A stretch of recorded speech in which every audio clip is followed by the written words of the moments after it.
Radar Update, Part 1. My name is Daniel Vallis, and welcome to our channel. Thank you so much for your prayers. I definitely need your prayers for strength and wisdom. The enemy is very busy this time, and that also means spiritual attacks are on the increase, and many people have noted that before. And because the hour is very late, we should expect spiritual attacks to be on the rise. Attacks of depression even, and weariness. And the journey has been long. The hour is late. Yes, we are tired. We have been burning the midnight oil. But now especially, as we see the day approaching, now is when we need to provoke one another to love and to good works. And this includes praying for one another to hold each other up, because as the hour grows later, we are going to need each other more and more. And so I want to encourage you in the comments to continue to ask for prayer, to pray for others, to pray for me. Whenever you run out of things to pray for me. I need strength. I need wisdom. As a watchman, I wear a big target on myself because of my responsibilities and my duty. And so pray for those in ministry. Pray for the watchmen. Pray for the teachers. Pray for the pastors. Pray for those involved in helping to provoke others to love and to good works at this time. And then make sure that you are part of the team that is actually making that happen. Encouraging each other with good words and prayers and kind comments. And your cards are a great encouragement to me. And your comments are a great encouragement to me. And this is very tiring work. And I wish I had time and the strength to reply, as sometimes I do. But I don't always, because it is very wearying. And I need your prayers. And I need strength. I need wisdom. The Lord gives wisdom. And it is incredible to see how the enemy is also busy at this time, because the attacks also increase. And so as we see the day approaching, we must all the more pray for each other and encourage each other, because we're going to need it. And this is why we are gathered together, and this is why we are called to fellowship together. Even across the internet, across the many miles, we can encourage each other, and so much more as we see the day approaching. So again, thank you for your prayers, and keep it up, and keep up praying and encouraging each other. In the description box, you can now find a link for a multi-page version of the timeline. It is readable. You might need some strong reading glasses to read it, but it is readable, and this just makes a great reference when you can't access the larger timeline that's easier to read. So we have these two options, the one that's easier to read, which is better on screen, or if you take it to a print shop or an office supply store that has printing, if you print it out poster size, it's readable. But this is a good way that you could just print it out on 8.5 by 11, and just makes a great reference to keep on your refrigerator and remind us of the lateness of the hour, remind us everything that's coming together, and remind us when the enemy does attack us and try to get us down and try to get us weary. We can look at it. We could be reminded of everything that the Lord has shown us, and be reminded about our learning journey and things He has shown us in the past, and what He has called us to do, and when He calls us to watch, and what He wants us to do. There are so many things that just being reminded of, that alone helps strengthen us. And then when we see the enemy busy too as well, we know this time is even more so important, when we need to be sober, and we need to be vigilant and aware that the enemy is also busy. So I highly encourage you to review the timeline daily if you have to, just to be reminded, if nothing else, just be reminded of the time where we are at right now, and the multiple biblical signs that we are told to look for, all that coming together right now. And even the enemy knows this time is very important. Matthew 10:16, Behold, I send you forth as sheep in the midst of wolves. Be ye therefore wise as serpents, and harmless as doves. As sheep, there's not much we can do about the wolves. But if anything, our good shepherd has told us that we should be aware that we are in the midst of wolves. We should be on guard and not ignore the wolves that are around us. We should be wise as serpents. We should realize that the enemy is busy. The wolves are watching us. They are watching when we let our guard down.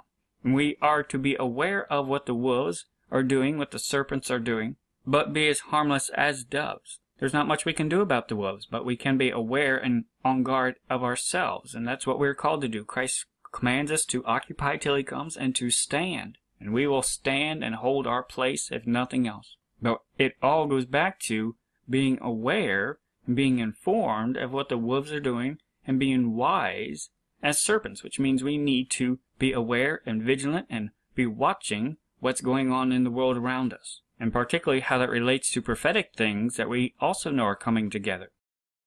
And so when we look on the timeline and we remember that we are on the learning journey just like the wise men, and we've seen so many incredible celestial signs that have been leading us here and building a choreography and tapestry of stories and pictures and the shadows all coming together toward this time. It's amazing just to consider what he has shown us. But we also have to remember that Herod was looking for the king as well. The enemy is busy. The enemy is aware of what time it is. And never forget that in the story of the wise men, Herod took seriously what they said because he knew the importance of the prophecy. And so the enemy takes the celestial signs, the enemy takes the prophetic signs, everything that God has told us about in Scripture. The enemy is watching it just like we are. In fact, they are watching it more so, and they've been watching it longer than we have. They have a distorted spin on it, but they are watching just like we are. And we must never forget that. And so part of being wise as serpents and being aware that we are surrounded by wolves is aware that the wolves are watching for the good shepherd just like we are. Like a watchman on the wall, they can observe enemy movements outside the wall and what the enemy is doing, and that will not tell us truth. We must always remember that. Watching the enemy, messaging and movies and anything else and news and world events, that will not tell us truth. But that will give us a very good idea of their strategy and what they are expecting. There will be things we can learn from it, but not absolute truth. We can't learn that from that. But we can get a strong sense of what their movements are in relation to and what they are moving toward. And so we see several events happening just over the past few days, and we've covered a lot before already, just with the net arch placement coming up and the cherry blossoms and all that. They know this window of time before the spring equinox, at the spring equinox, and even the end of the year. Primarily, that's very important shadow-wise. They know this time frame, this window where we are, leading up to the triumphal entry on Jupiter at opposition on April 7th. They know this entire window is very, very important and laden with a lot of the pictures and patterns that we were told to look for and watch for. And so this is a time when we need to be most vigilant, and we observe that the enemy is also highly vigilant as well. We've been on our learning journey for a year, 8 months, and 12 days. We've had a lot that we've seen a year and 8 months and 12 days ago in the past that has led us up to here. Signs such as the 2-star Bethlehem echo reminders that pointed us to Purim, which is where we're at right now.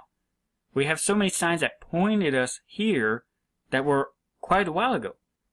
But the enemy works that exact same way because that's what signs are for. Signs tell you something that's coming up.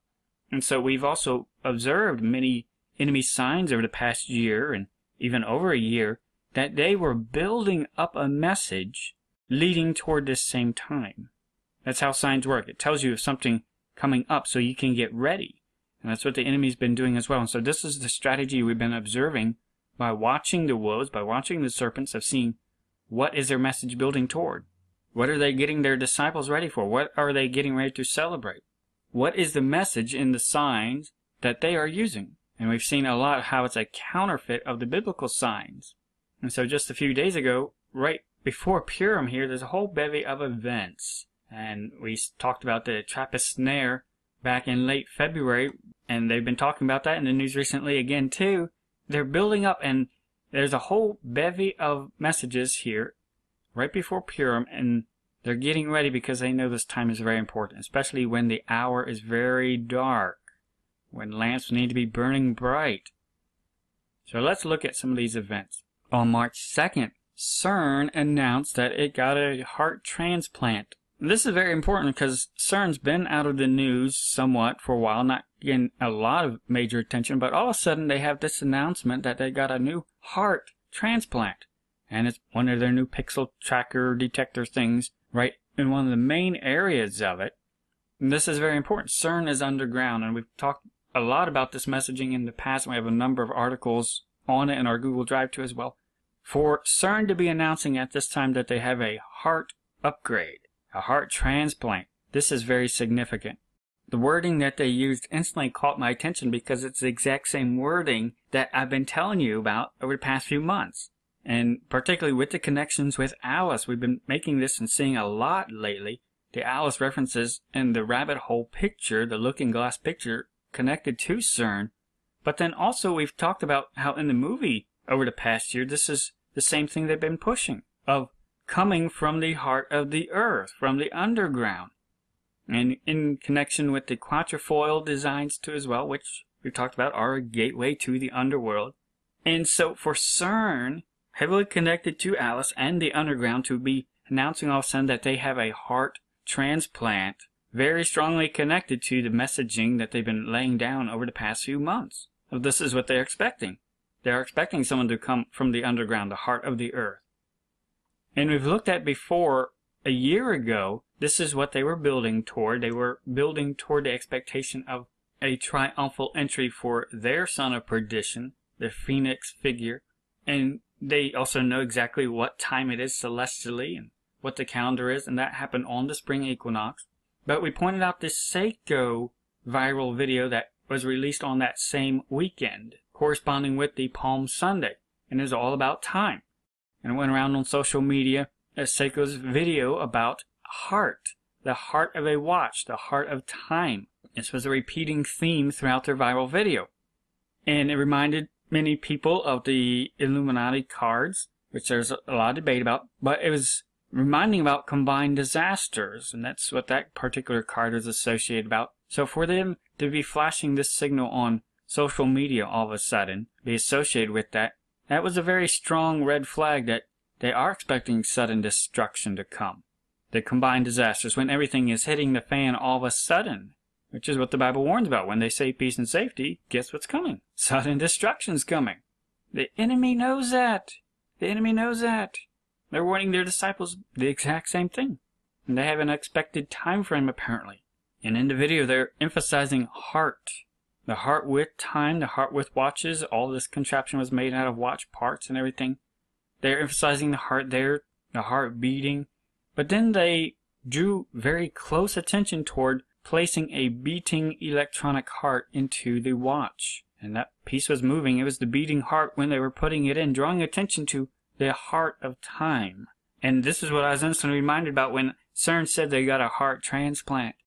Because they know the time, and it's connected with all the Alice messaging of coming from the underground, the heart of the earth. That's the messaging. And it's going to involve time and coming across dimensions. That's what the quatrefoil design is. It's coming across time. It's not coming from out of our concept of time. It's coming through a looking glass, and that's the whole objective of CERN. And you'll remember at CERN, outside their science center there, they have a whole sculpture of spirals. And we've talked about this before. Spirals represent a gate to another dimension. They even have a placard near the sign that talks about how this sculpture represents different sciences relating to opening dimensional portals. This is what CERN's about. They're wanting to open a spiral doorway to another dimension. The rabbit hole. That's the concept. And we talk more about these subjects in our Time CERN in the Bible video, so definitely check that out. And then we also have printables related about CERN in the Bible. Definitely check out those links in the description box. There's a whole lot more that we won't cover in this video, but we've been covering it for the past few years. CERN is working in a major part of this, and so for them to suddenly announce that they got a heart transplant is very, very important, especially at this time with all the Alice messaging, because CERN is related to Cernurnos. We talk about that in our resources. Cernurnos, the god of the underworld, the underground, pandemonium. That's where pandemonium comes from. Panic comes from Pan, who's equivalent to Cernurnos. They know sudden destruction is coming. And we've seen this messaging earlier last year too. Remember the Gothard Tunnel opening, the really bizarre freak show that they had where they were featuring Pan. There's the Pan character there. This very demonic and satanic show that they were putting on, this is what they were rehearsing. They are expecting the Pan figure to come from the underground.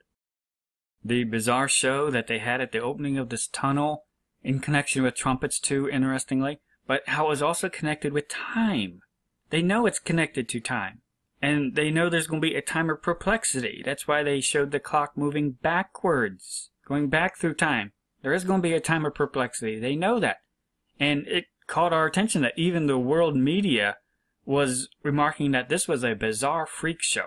This was not normal. And even the reporters were saying, allegedly, it looks like they're trying to express the hellish work through the mountain, or the fact that the gates to hell are now officially open. This is what media was saying about this show. It was a freak show, but it's done very deliberately. There's a lot of messaging. They are expecting a triumphal entry, and they are expecting the gates of hell to open, which is in the book of Revelation even. The bottomless pit being opened. They know this is about to happen. They know there's about to be a time of perplexity. They know all this is coming. They are signaling their disciples to get ready for it and to expect it, and that there is a time frame. They signaled this at the last triumphal entry. Now we're drawing close to it again, and we're seeing reminders that CERN just got a heart transplant all of a sudden, which is the same messaging at the last triumphal entry. They know what time it is, and they are expecting to make an opening. Now that was back on March 2nd at the beginning of the month, and just a few days later, the Statue of Liberty went dark overnight. And this caught a lot of people's attention because normally it's lit up at night, but all of a sudden the normal floodlights went out and only the crown and the torch was lit. And this was very viral. It definitely went around the internet a lot. And so this was an event that caught people's attention. Very symbolic. And the excuse offered up by the Park Service about why they think it was related to a backup generator, that was very, very fishy and not concrete at all. Especially for just the outside lights to go off and then just the interior ones still to be on. Very symbolic, seemed very deliberate. The timing also caught a lot of people's attention. This was a message, and it reminded me of a scene that's also in I Pet Goat 2, which has a very prominent scene with the Statue of Liberty who's lit up. And this scene is important because it's very, very short, and you really have to be paying attention and almost pause the video at this point to notice everything that they're emphasizing here. They show the Statue of Liberty lit up, partially, and then they show an allusion to the dog star Sirius over here as well, very interesting. But they show the Statue of Liberty and rising up on its pedestal, slightly zooming in, and all this is taking place very quickly, but then they show a spiral in the heavens above it. And they show it with just a crown lit up and just a torch lit up and just a faint light on it, emphasizing how this is dark. The Statue of Liberty is mainly dark, but the crown is lit up and the torch is lit up. Very interesting that the news event that happened the other day was very strongly similar to this depiction. And it's in connection with a spiraling in the heavens, going clockwise. This is very important. And this happens in less than a second, so you almost don't notice it if you're not paying attention.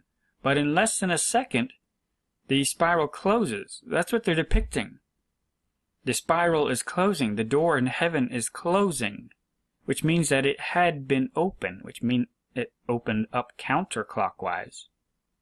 Pay attention to these minor details. They are important, and they are repeated. The spiral, the door in heaven would have opened counterclockwise, but now they're showing it closing clockwise. And as soon as it closes, the torch goes dark. And then it starts to break off. The torch falls. Very, very significant, the messaging that they're showing here. And for this to suddenly pop up in the news, very strong reminder. They are expecting the door of heaven to open, the ready bride to be called up hither. They know the son of perdition will not be revealed until the Son of Man is revealed and he gathers his ready bride. And they're signaling that they know it's about to happen. Pay attention. The door of heaven is about to open. And it's going to close, and then as soon as it closes, sudden destruction is going to come. They signaled that on March 7th. A spiraling in the heavens. And we've talked about this before, but these are the evacuation reminders. Scripture gives us many reminders of Christ told his disciples, his servants, what to be doing, how to be ready. Paul and Luke repeated these exact same warnings to the churches, and they're repeated again in the book of Revelation. Christ wants his servants to be ready. There is not going to be a secret rapture. It is going to be a visual event. And even Christ told his disciples, when you see this starting, when you see the door of heaven opening, don't run back into your house to grab stuff. That's going to be pointless. Remember Lot's wife. That's what the warning is in context of. There are going to be disciples who are left behind. And there are instructions, there are evacuation reminders that we need to rehearse to make ourselves ready. And while we wait, we need to be sober, we need to be vigilant of what's going on, what time it is, and we need to be making ourselves ready. And then know what we should be doing and expecting. The heavens are going to open like a whirlwind. They're going to open like a scroll. They're going to open in a spiraling fashion. We find this in multiple times throughout Scripture. Sometimes when God talked to individuals in Scripture, He did it through a whirlwind. He's talking through a dimensional portal. We talk about this more in the CERN resources as well. But this is what the world is going to see. The world is going to see the heavens open when the ready bride is caught up. We have these reminders in our booklet, Be Ye Ready, Exodus 2 procedures, which are the standard personal preparations for ambassadors of Christ. He gave us instructions and evacuation procedures, and He told us this is how it's going to be. When I come back to snatch, to gather, to receive up my ready bride, this is how it's going to be. This is what you need to do. This is how you need to be ready. You need to cut the apron strings. You need to cast off the works of darkness. And He ends with warnings of make sure you are making yourself ready, because this is only a one-time evacuation before all these things come to pass, the tribulation events. We are ambassadors for Christ. Even Paul reminded us this. We have responsibilities. We are expected to act like ambassadors for Christ. We have responsibilities. We have duty. How we live is an example to others that this world is not our home and that we are ambassadors for Christ. We should be striving to be Christ-like. Our home should essentially be an embassy of heaven. As ambassadors of Christ, we have responsibilities and expectations. And Christians need to get this into their mind that the rapture is an evacuation. It is a falling back. It is, like Christ said, He's going to spare certain ones who serve Him. It is an evacuation of heaven's diplomatic corps. Just like in historical examples during war, the diplomatic corps is always evacuated first. And we are ambassadors of Christ. And just like normal earthly instructions to ambassadors who work at embassies, we have exact same instructions that we should be making ourselves ready. We should be watching for our evacuation. We should be where we're supposed to be for the evacuation, in our heart and with our life. Because there is a falling back about to happen, a retreat, a strategic retreat. That's what the falling away is. It's a retreat. It's an evacuation. There's going to be an evacuation, and that is when the son of perdition will be finally unrestrained, after we fall back. We have an article, What is the Falling Away, in 2 Thessalonians 2:3. You can find a link in the description box. This is what the enemy is expecting at this time too. That's why you have the Dunkirk movie short showing right now in theaters, reminding people of the evacuation that happened historically at Dunkirk, which was all about the soldiers who were brought to the sea and were evacuated at the sea, very reminiscent of the Red Sea evacuation and Exodus, because this is what they are expecting. They are expecting the soldiers of Christ, the servants of Christ, to evacuate and to get out of the way. This is what they're looking forward to. And it does us well to remember that we are servants of Christ. We are soldiers of Christ. We are ambassadors of Christ. We need to be getting ready for the evacuation and living like it. Just like the historical evacuation at Dunkirk. They had to be there. They had to get ready. They had certain things they had to do. They had certain things they needed to trim off that they left behind because they could not take with them. And likewise, we have to cut the apron strings of many things in our heart right now, be examining our life, casting off the works of darkness, putting on the armor of light. What do we need to be setting our heart and affections on right now? There needs to be a time just prior to evacuation where we let things go. There were many things left behind that would not aid them during their evacuation, so they left them behind because they were getting ready to fall back. And even during this operation, that's what they called their strategic retreat. They called it a falling back.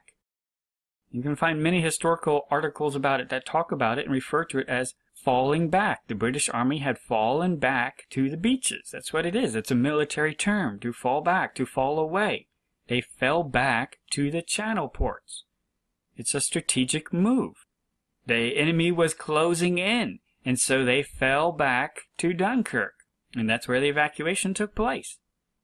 The rapture is a fall back. It's a falling away, where we are evacuating from this world. The diplomatic corps of heaven is about to leave. We should be making sure we are where we're supposed to be. Making sure we are getting ready. Make sure we are living like there is about to be an evacuation. Following the procedures that He has told us about and looking at the reminders that He includes in His Word to His servants, to those He calls His soldiers, to those He calls His ambassadors. Examining our life and how we should be purifying ourselves And especially as we have the hope of seeing him very soon, this is what we should be doing. Casting off the works of darkness, making sure we are putting on the armor of light.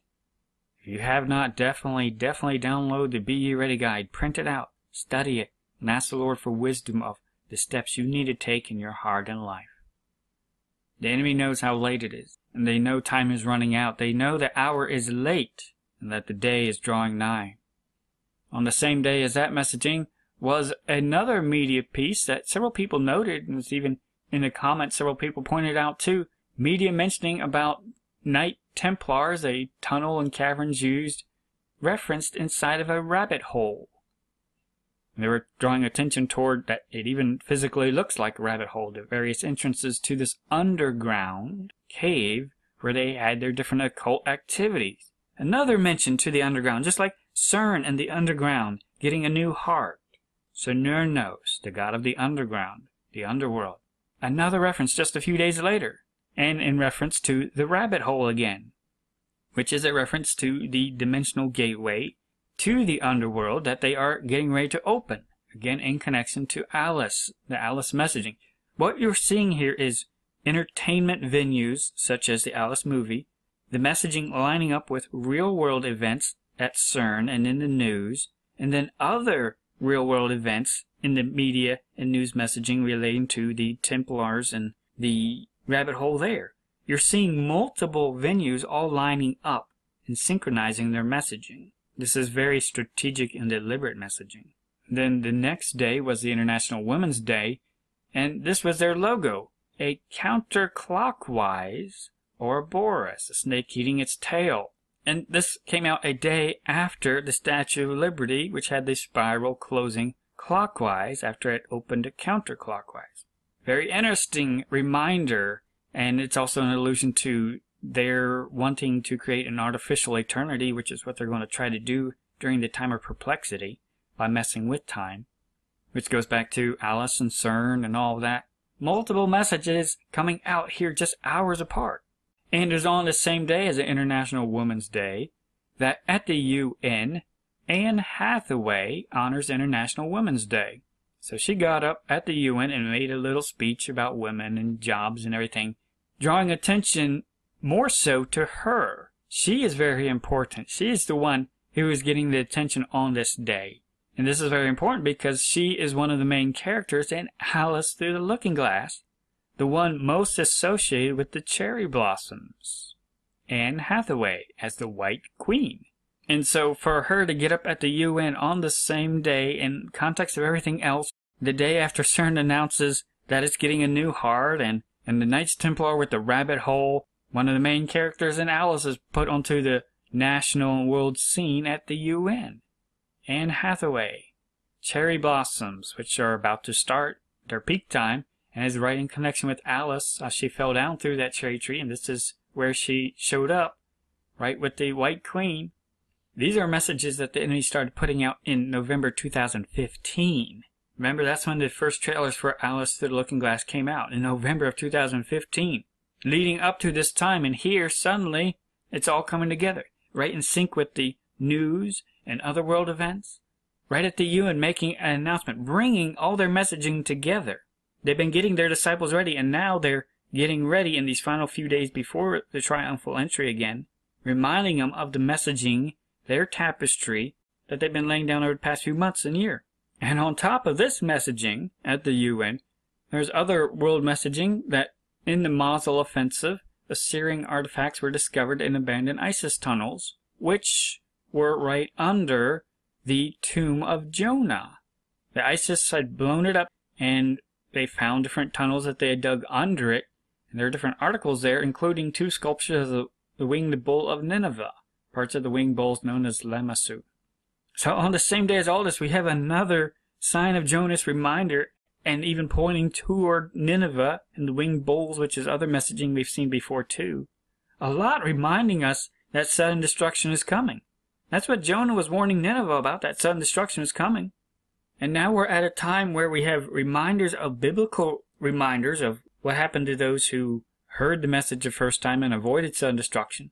And we're reminded that peace and safety, the destruction is coming. And it should also remind us of Christ's warnings to the Pharisees about the sign of Jonas. They ignored all the signs that were standing right in front of them, so the only other sign they were going to get was going to be the sign of Jonas in hindsight, because they ignored all the other signs. This should sober us up. Even the enemy knows what time it is. Even the enemy knows what signs are coming together right now. It's the Christians, it's the church that is largely the hypocrites right now. Are we paying attention and living in light of the signs that are right in front of us that we do see?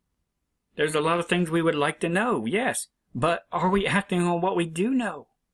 If we're not, that makes us a hypocrite. The White House Press Secretary Sean Spicer, he got up and had his flag pinned upside down at the start of a press briefing. And they brushed it off as, oh, that's accidental, blah, blah, blah. But it drew a lot of attention because that is a SOS signal. It's a sign of distress. When the U.S. flag is flown upside down, that's normally a sign of distress. So think about this. Back-to-back warnings of the Statue of Liberty going dark and the torch, which was a reminder to those who have been watching the messaging that the torch is about to fall. And then Sean Spicer gets up with his flag upside down, another signal of distress. Distress. They know sudden destruction is coming. They know combined disasters are coming. And it should catch our attention that the frequency of their warning messages has picked up to pay attention and wake up to the lateness of the hour. Time is running out. Time is running out. And they know that. They know that. Celestially, they know time is running out. They know prophetically, all these other signs, the ones that are even engaged, time is running out. They know what time it is celestially with the night watches. They know this is the time to expect our Lord. Do we know it? Do we live like we know it? We looked back a year ago at many things that they drew attention toward Jupiter at opposition and the celestial time, the triumphal entry on the spring equinox, which is also when the sun's in line with the lion, the Sphinx there in Egypt too. But also how they were drawing attention toward the rapture. That was the same day, Jupiter at opposition, that they nominated the video game Everyone's Gone to the Rapture. They nominated it for the BAFTA Awards, which is the head of Apollo, by the way, which was PlayStation's #1 selling game at the time. Everybody's going to the rapture. They're connecting this messaging with Apollo and the total solar eclipse, which was happening on the same day, toward this timing. They know this is going to happen in a time frame very close to all these messages that they're putting out. And if you remember, the video game dealt with observatories. This is where the main action took place. The enemy knows the celestial time. The enemy knows the celestial signs, the sign of Shiloh, the sign of the Son of Man, everything that's going on right now. The enemy knows we should be looking up. We should be lifting up our heads when we know what time it is, because that means our redemption draweth nigh. Do we know what time it is? The enemy knows what time it is. The enemy knows what should be watched at. They know the time that should be expected. What about us?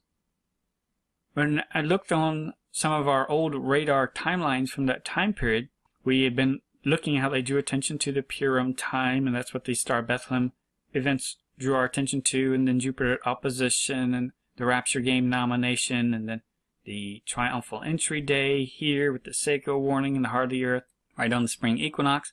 And just prior to that, though, Jupiter was struck by an object, if you'll remember, right before that time frame. Jupiter got whacked by yet another asteroid comet.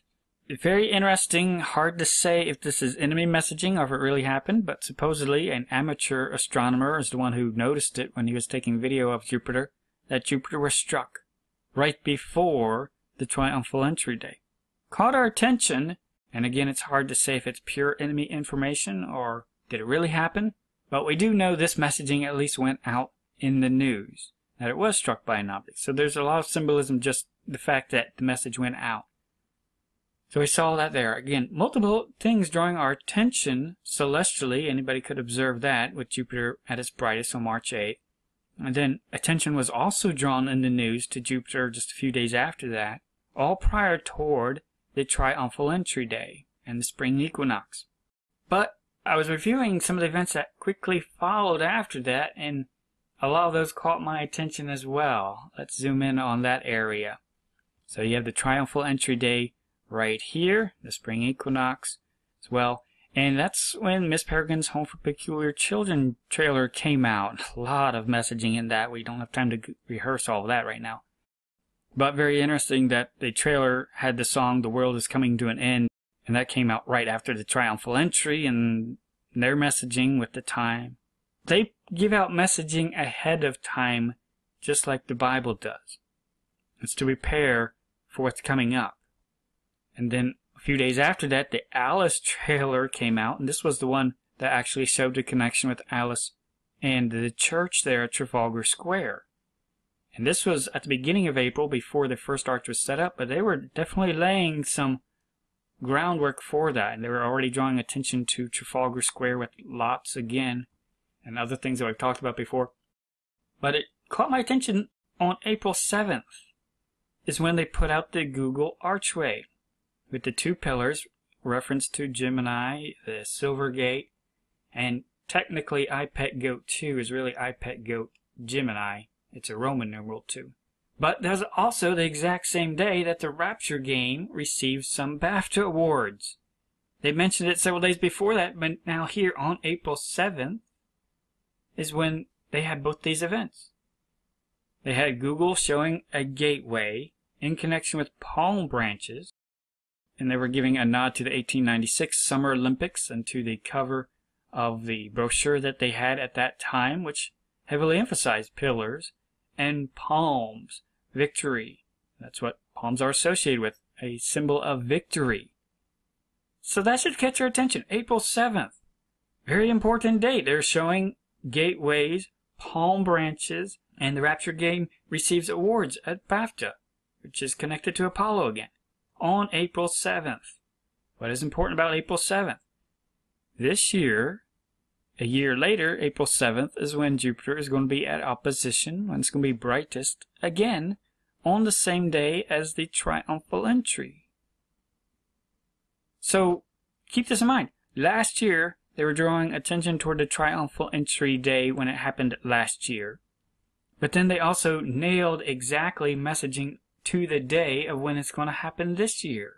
They know when things are expected to come together. So much messaging that they've been doing over the past year, getting their disciples ready, telling their disciples to wake up.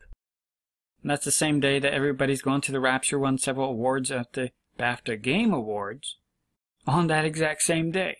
They know what's going to happen in an expected time frame, and they seem to be pointing again, just like our understanding is, between the two opposition points. And so again, they drew attention to the first time. And knowing the celestial signs, they knew the celestial events, they knew the celestial clock, they knew the biblical calendar, they knew what Christ told his servants to be looking for. They also knew what would come up in the future on April 7th, connected to a time frame with the rapture, apparently. They've been doing a lot of messaging that's coming together. It's very complex, but when you know what to look for, and we review what we've been watching, and we're vigilant to what the enemy's been doing, we can see a very systematic messaging, very systematic campaign that they've been getting ready in expectation for a triumphal entry of their phoenix as well.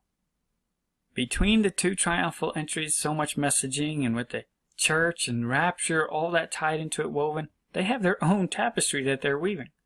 And the next day after April 7th, they had another announcement of the Edge of Tomorrow. Right after that. I've talked a lot about the connection with Edge of Tomorrow and Trafalgar Square. So here, last year, a few days before they were setting up the arch in Trafalgar Square right here at this spot, they were drawing attention toward this movie, Edge of Tomorrow, which starts at Trafalgar Square, connected to the Red Horse, who's given a great sword, the tribulation events, and the time of perplexity. The time of perplexity, where time appears that it's going to be repeating. So on April 8th, they announced in the news that they were going to make a sequel, because Edge of Tomorrow had come out sometime before that. But here, of all days, they decided to announce, oh, we finally got the scriptwriters for making the sequel. But they were using it as an opportunity to bring up Edge of Tomorrow in connection with April 7th, 8th, that time period, right before the arch was set up. Again, to remind their disciples what happened at Trafalgar, the messaging that they needed to investigate in connection with Trafalgar, and in connection toward the rapture, and everything else, to remember the foundation that they've been laying. That messaging came out on April 8th following all the other messaging they've been giving, and also with the Alice Trafalgar Square trailer that came out a few days before that. Multiple references at this time of them pointing across multiple venues, entertainment, news, and news about entertainment, and then actual events there at Trafalgar Square, and then in a few days was going to be the arch set up at Trafalgar Square. They're tying a lot of messaging together for this time period, and here we are a year later. They know the church is about to fall back, to fall away, to make a strategic retreat. The bride who is awake, who is rising up, and that's what she did. She climbed up the spiral staircase, remember, to go up to the roof, and then she fell back. That's how she made her escape. The enemy knows these biblical pictures. They're rehearsing it, and they're laughing and mocking at all the Christians who are asleep, who don't even know what time it is, and who do not know that we should be rising up. There are expectations if we are going to be evacuated, if we're going to be spared. The hour is very late. The enemy knows what time it is, do we? We've seen a lot of the enemy messaging coming together in just a few days of them putting out a whole bevy of warnings to pay attention, to wake up to their disciples. And it also reminded me of some other messaging.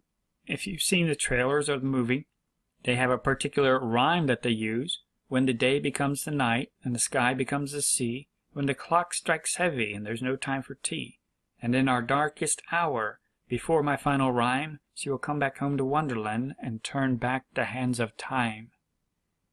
And so on our timeline we have different things what we think it's alluding to, because they definitely know the darkest hour, which is where we're at. The fourth watch is where we are right now. They know the day is approaching. We're in the night portion of the year when the day becomes the night. They have an expectation. They've been using a lot of messaging toward the same time. Just like Christ told his servants to look and have expectation in the night watch period for their Lord to return, the enemy is pointing to that exact same pattern as well. The night pattern, the darkest part of the night, when our lamps should be burning the brightest. Are we watching what Scripture tells us to watch? When we watch what Scripture tells us to watch, it should not surprise us that we will see out of the corner of our eye that the enemy is also watching this exact same time. And they're counterfeiting a lot of the same messages that Scripture tells us, because they know that will happen. They know the prophetic word will happen. They're going to disguise and counterfeit it for their disciples, so it appears that they're in the know, but they don't know the day or hour either, but they do know a time frame of expectation, just like we do. When we zoom in a little bit, we've seen so much that they also are pointing toward the days ahead, particularly the end of the year. Seems to be drawing a lot of attention, which is going to be March 29th, 30th.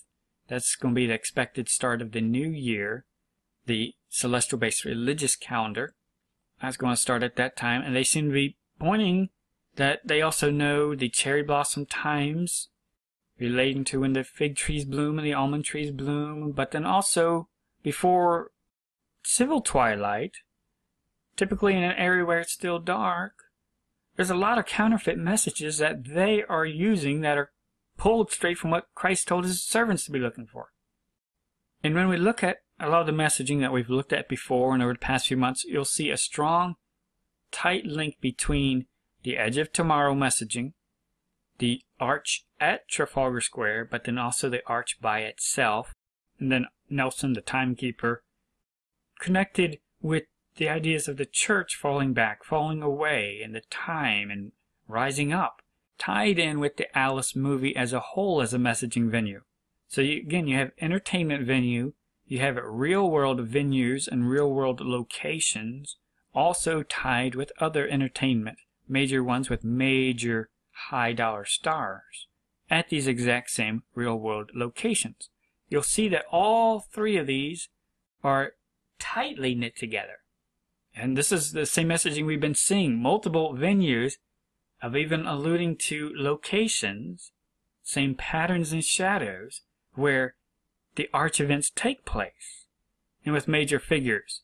And remember, Lagarde, she's the one who gave her little numerology speech too as well. These people have more occult information and know-how than most people give them credit for. They can read a lot of the symbolism very easily. Way more than we can. And then also tying same characters to same locations as well, where the arch was supposed to be set up. All these real world, entertainment, location events, they're all tied together. And this is a core of their messaging that they've been using over the past months and year. Getting ready for their Phoenix, their Palm triumphal entry. And Lord willing, we will talk about this more in part 2. So stay tuned.